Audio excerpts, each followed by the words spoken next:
dit l'autre, on se baigne pas en eau trouble. D'accord, je suis bien, hein. Ah, on est bien. On va changer le nom de la chaîne, on va l'appeler Dans ton lac. D'accord. C'est un peu le bordel à droite. Hein. Ton retour des deux pêches, ça me donne la pêche.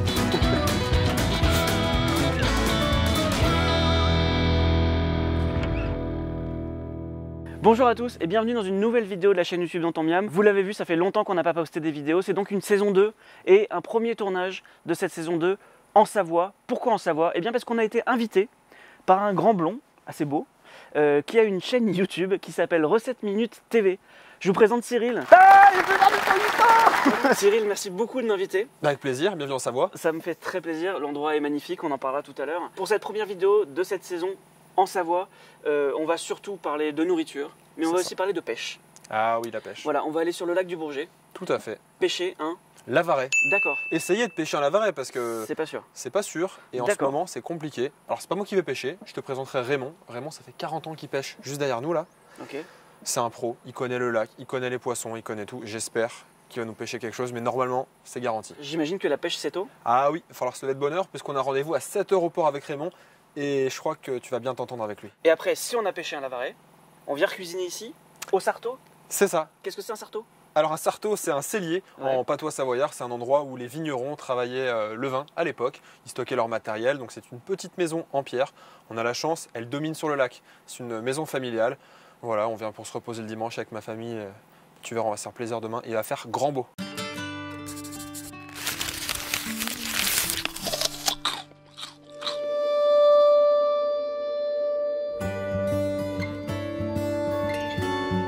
Je suis très content de parler d'un produit qui vient d'un lac. Les lacs, c'est une ressource naturelle, un lieu de biodiversité énorme qu'on a souvent tendance à négliger et qu'on oublie. On parle beaucoup de la pollution des océans et pourtant les lacs, on ne se rend pas compte, mais ils ont un rôle très important. À la fois sur la biodiversité, c'est aussi des grands réservoirs d'eau potable. Ça a une énorme valeur paysagère hein, pour le tourisme. C'est hyper important, c'est des endroits magnifiques comme le lac du Bourget et d'ailleurs comme tous les lacs alpins en général. Bon Raymond, j'ai demandé à Cyril de nous faire une recette à base de lavaret, aujourd'hui, 100% savoyarde. Est-ce que c'est garanti? C'est-à-dire qu'est-ce que moi je suis sur ton bateau, est-ce que tu me garantis comme quand je vais chez Picard que je repars avec du poisson? Cette année, non. Ah, pourquoi?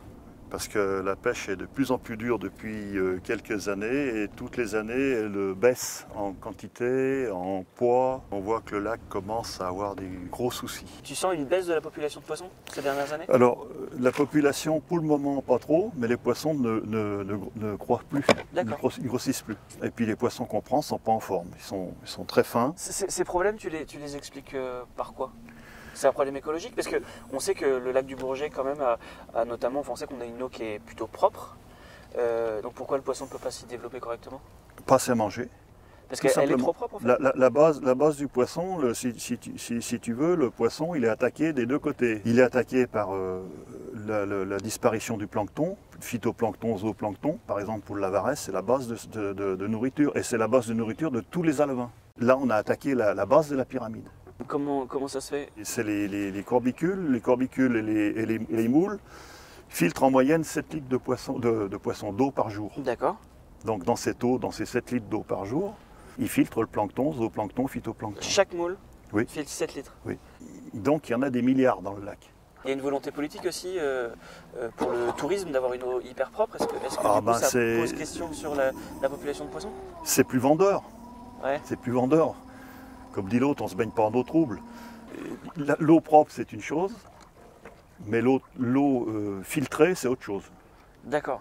C'est-à-dire qu'on filtre la vie. Il y a une population qui se nourrit au détriment de tout le reste. Oui, en fait, le côté paysager, je dirais, finalement, Oui.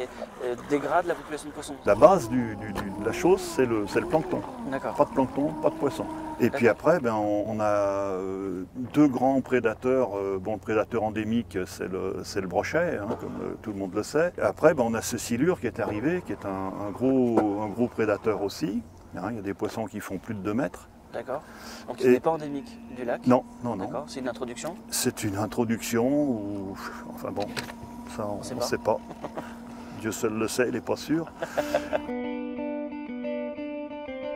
Puis les oiseaux piscivores, donc notamment le cormoran qui fait énormément de dégâts dans les lacs, dans les rivières. C'est un oiseau qu'on a protégé, qui aujourd'hui n'a plus lieu d'être protégé. c'est que le problème, c'est pas les cormorans, le problème, c'est la grande population et la quantité, parce qu'on les a trop protégés. Donc, en voulant faire un geste écologique, finalement, on abîme une autre partie de la biodiversité. Tout à fait, tout à fait.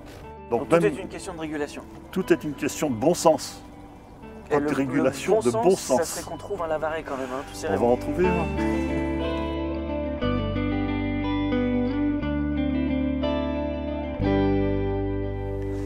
Donc là, tu penses que là, t'as une touche là. Oui, je pense que c'est un petit poisson, c'est pas très gros. Petite perche. Un Lavaret. Un Lavaret. Il a appelé juste avant. J'arrive. Bon. Vraiment, j'arrive. Comment tu sais que c'est un Lavaret? Il bouge différemment, il te parle à travers il me l'eau. parle. Ah, il te parle. Il me parle à travers la canne. Non, sérieusement, tu as une... Aussi? Non, sérieusement. Ah, c'est vrai, ouais. C'est quoi? C'est la vibration? La vibration, la façon de se battre. Et puis là, je les pêche à des profondeurs où les perches, on peut en prendre une ou deux, mais on peut prendre aussi un nombre chevalier, on n'est pas à l'abri, hein, mais c'est assez rare. Ouais, pas mal. Bravo. Bon, celui-ci n'est pas maillé, hein, mais... Non. Alors, on peut pas pêcher ce qu'on veut, j'imagine. On peut pêcher toutes les espèces, Ouais. mais il y a une taille. Donc ce poisson ne fait pas la taille, on le voit bien allègrement. Très bien. La taille pour le Lavaret, c'est 35 cm. Moi, j'ai un problème parce que j'ai vraiment pas envie d'aller chez Picard après. Hein. Je repars avec un poisson. Raymond, s'il te plaît. Je suis bien, hein. Ah, on est bien. Vous en pensez? On est bien sur le lac. On va changer le nom de la chaîne, on va l'appeler Dans ton lac. On va faire toutes des vidéos sur le lac. Toi, Cyril, tu connais bien ce lac? Un petit peu, ça fait 25 ans que je suis ici. Tu as 25 ans? J'ai 25 ans, je suis né ici et mon père m'a emmené à la pêche depuis que je suis tout petit. C'est quand même sur le plus grand lac naturel de France. On est vraiment dans un cadre préservé. C'est vraiment magnifique. Est-ce que le Lavaret, il vit en banc? Est-ce qu'il vit tout seul? Est-ce qu'il vit avec d'autres poissons? C'est quoi son habitat? Alors, son habitat, le Lavaret, il n'a pas d'habitat précis, puisqu'on en pêche aussi bien dans 6 mètres de fond que dans 45 ou 50 mètres de fond. Oulala. Et donc, peut-être maillé celui-là. On va peut-être pouvoir faire une recette aujourd'hui. Ça serait cool, parce que j'ai faim déjà, moi. Ouais. Maillé. Maillé? Non. Ça sent 35, ça. Attends. On peut le mesurer, hein. Bon alors, Raymond, il est maillé ou pas celui-là? Ah bah oui, On est à combien? 35. Ah, Super. oh yes. Il va Bon. suffire, Cyril, ou pas? Et ben franchement, c'est parfait. C'est pile ce qu'il me fallait. Cyril, je t'ai demandé avec ce Lavaret de me faire une recette avec des produits 100% savoyards. Est-ce que tu peux me teaser un ou deux ingrédients? Je vais pas te donner d'ingrédients, mais mon plat il s'intitule Retour de pêche. Retour de pêche. Oh, T'as compris? je sens qu'il y a un bon jeu de mots. Raymond, merci beaucoup, c'était hyper intéressant. On sent qu'il y a vraiment de l'amour entre ce lac et toi. Oui, C'est vraiment ton terrain de jeu, quoi. c'est ma cour de récréation, voilà. Cyril, on va cuisiner? Allez, c'est Allez, parti. Bah tu vois, regarde.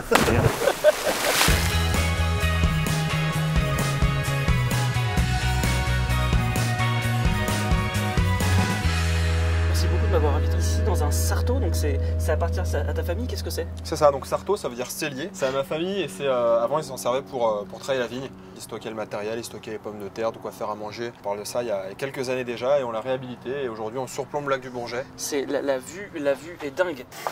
Mon cher Cyril, il est temps que tu m'expliques ta blague vaseuse. Ah, tu parlais du retour de pêche. Exactement. Alors pourquoi retour de pêche? Bah parce qu'on a ramené un Lavaret. On a Déjà. ramené un Lavaret de la pêche Ouais. et puis moi j'ai ramené des pêches locales.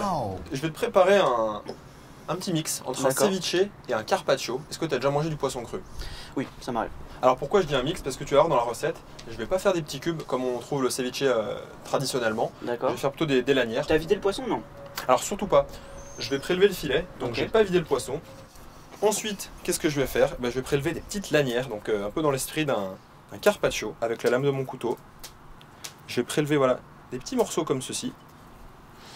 Allez, je te laisse éplucher la pêche. Elle n'est pas savoyarde, elle vient de la Drôme. Donc on n'est pas trop Très loin, bien. c'est français. Ton retour des deux pêches, ça me donne la pêche. T'as pas mieux en stock? Des pêches, toi? Ok, nos pêches, nos lanières de poisson, la suite.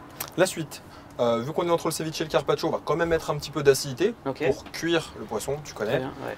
Vas-y, je te laisse goûter. C'est marrant, ça a le goût de citron. On va commencer le dressage. Bon, on va le faire à la fin. Direct. Ah, direct. Ah, direct. Voilà. Une petite assiette un peu gastro. Petite assiette un peu gastro. Et là, il n'y a pas de règle. Jus de citron, on va l'ajouter. Donc, on va légèrement effleurer le poisson. Ensuite, on va mettre notre pêche. pour sublimer un petit peu l'assiette, on va mettre de la cébette. On va parsemer la menthe. Pour mettre un petit peu de couleur, je vais ajouter du basilic pourpre. Très bien. Petit effiloché. Très joli, c'est hyper joli. Alors, qu'est-ce qui nous manque dans ce plat selon toi? Du gras. Pardon. Moi, après, je dis ça, je dis rien. J'avais demandé des ingrédients savoyards. Bah oui. J'ai une pêche de la Drôme, Ouais. un basilic peut-être de Savoie, mais enfin, c'est pas la destination principale qui me vient à l'esprit quand je pense basilic. Ouais. Basilic, tu vois. Ouais. Donc, puisqu'on est parti dans le côté méditerranéen, C'est vrai ça. ouais, bah, huile d'olive. Eh ben, l'huile d'olive. 100% savoyarde. Du tout, absolument pas. Une petite touche de fleur de sel là qui va apporter un petit peu de croustillant, ça va être sympa. Ça a l'air délicieux. Oh, attends, j'oublie un truc. Je voulais juste tester un petit peu de combava, j'ai zappé. Ça va apporter un petit peu de fraîcheur à l'assiette. Je peux dire Allez, que c'est cette fois-ci, je goûte. Allez, c'est parti. Tu mets la pression. Là. Avant de goûter, je me suis dit, si c'est pas bon ou si ça me plaît pas ouf, comment je vais le dire gentiment, mais j'ai même pas besoin de ça, c'est vraiment très bon. Bravo. Le lavaré, comme je le disais tout à l'heure, c'est très fin, elle goûte quand même. Quand même goûter, hein. Et du coup, la pêche, elle vient sucrer légèrement le goût du poisson, elle passe pas par-dessus du tout, c'est hyper bon, c'est une super recette. Et l'avantage de l'oignon cébette, ça peut remplacer un peu le piment. Non, franchement, ça marche bien. Et le combava, Je peux y retourner ou... tu peux même finir. Non, franchement, t'as bien travaillé. Non, c'est toi, bravo. Merci beaucoup en tout cas de m'avoir invité en Savoie. Merci à tous. N'hésitez pas à aller vous abonner à nos deux chaînes. Dans ton miam d'un côté, Recettes Minutes TV de l'autre. Des recettes en quelques minutes, faciles, accessibles à tous, comme celle-ci. Moi je vous dis à très bientôt sur la chaîne Dans ton miam. Et puis à très vite sur Recettes Minutes TV. Merci beaucoup.